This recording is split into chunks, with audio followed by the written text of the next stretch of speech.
Isn't something fundamentally wrong with a situation where state action, driven by state officials meant to favor the poor, puts the same poor into jeopardy and more poverty? This seems to be the evolving scenario arising from the scathing exposures of alleged crooked dealings within the top circle of the country's Humanitarian Affairs Ministry. Let's be clear about this. It is a situation where the poor must look those with questions to answer straight in the eye and ask, where is the money?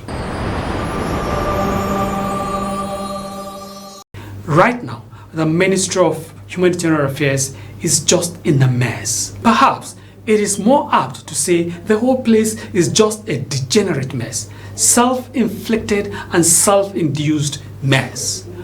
What do we make of the brickbats, plots and intrigues flying around in the public space in a ridiculous show of finger-pointing about what may have happened to funds in the charge of the ministry, meant for specified humanitarian and poverty remediation programs? Currently, the EFCC is tracking unanswered questions of who has used funds or diverted what part or whole of monies and for what purpose. The talk is between the two ends of the minister previously in charge, Sadia Omar Farouk, and the new one now at the helm, Betta Edu. The former minister had had a full dose of messy controversies while in office, including alleged absentee or ghost feeding of school children while they were locked down in their homes, afraid of coronavirus. How she got around feeding school kids, if at all, is still like a voodoo imagination. On the other hand, with just months on the saddle, the current minister is wrapped in what seems like despicable ding-dong intrigues over what may have happened to monies budgeted to help the poor, the indigent and vulnerable. Conspicuously caught in the crossfire is Halima Shehu, appointed by President Bola Ahmed Tinubu to hold the forte as National Coordinator and Chief Executive of the newly created National Social Investment Program Agency, a key parastatal under the Ministry of Humanitarian Affairs and Poverty Alleviation. Many of the poor are asking, what is going on? Who did what, with what amount, for what purpose and under what circumstance?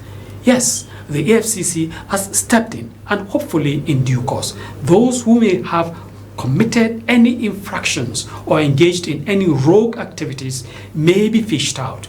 However, while the major parties involved are playing the victim, who really can we say has acted in the best interest of the poor for whom the monies and policy programs in question were originally designed?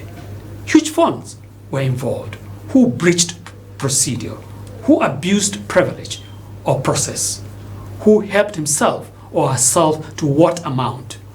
Were monies taken or moved to what of being tampered with?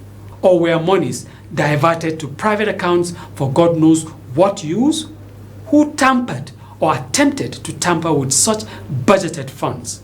How can we explain in one instance the attempt to funnel over 585 million naira, supposedly meant as 2023 grant for vulnerable groups in Akwa Ibom, Cross Rivers, Lagos and Ogun states, allegedly into a private bank account as captured in a so-called leaked memo signed by Minister Betta Edu.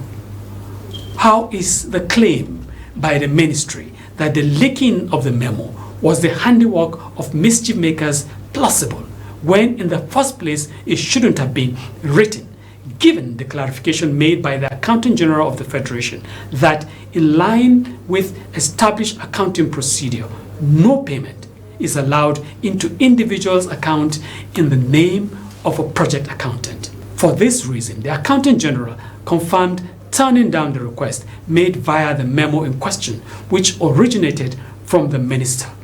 So, going by the statement emanating from the Accountant General of Federation's office, doesn't it imply an attempt to breach procedure, and to what end?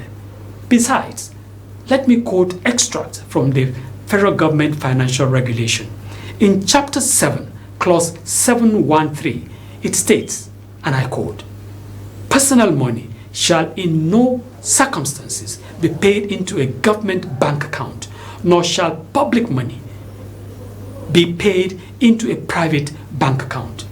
Any public officer who pays public money into private account shall be deemed to have done so with fraudulent intention." End of quote. Then there is the matter of other monies. 30 billion naira allegedly traced to a personal account and now frozen by the EFCC out of 44 billion naira of INSIPA money. Halima Shehu, who was suspended by President Tinubu amidst the scam, is still being quizzed over 17 billion naira to be accounted for. Meantime, also hanging is another stash of 37 billion naira the former minister Sadia Umar Farouk allegedly needs to answer for. Denials have, of course, trailed the eye-popping allegation. In all these, who is factoring the worsening state of the poor in Nigeria? Where is the money? Who took it? How do we get it back? Who gets punished for such callous, irresponsible, and insensitive affront on the plight of the vulnerable? Why is it that budget after budget, state officials and politicians posture to provide for the poor, vulnerable, and disadvantaged, yet life gets tougher for this demography?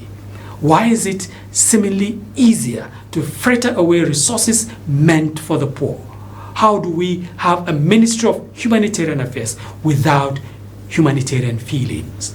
Why is it so easy to play the victim card with the misery and misfortune of the poor, and with an almost recurring display of glee?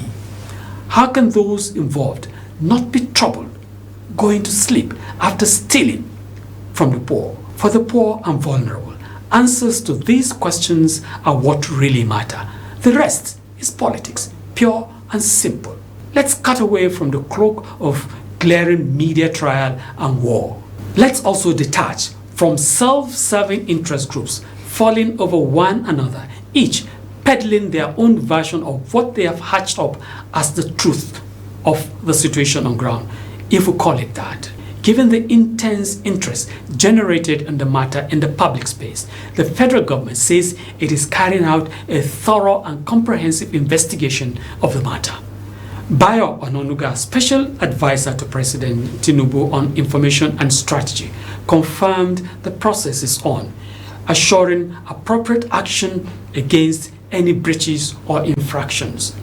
Minister of Information and National Orientation, Idris Mohammed, reinforced this stance with a call for caution against peddling unverified narratives and urges Nigerians to be patient as the investigation unfolds. Most certainly, to pave way for this investigation, the Minister of Humanitarian Affairs and Poverty Alleviation, Betta Edu, has just been suspended by the President, while the former Minister, Sadia Umar Farouk, has reported to the EFCC headquarters. That's fine and good, but it must be stated loud and clear, point blank.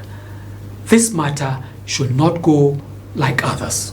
It shouldn't go without consequence in a fair and unbiased process in line with the tenets of public accountability and due process. And timely too.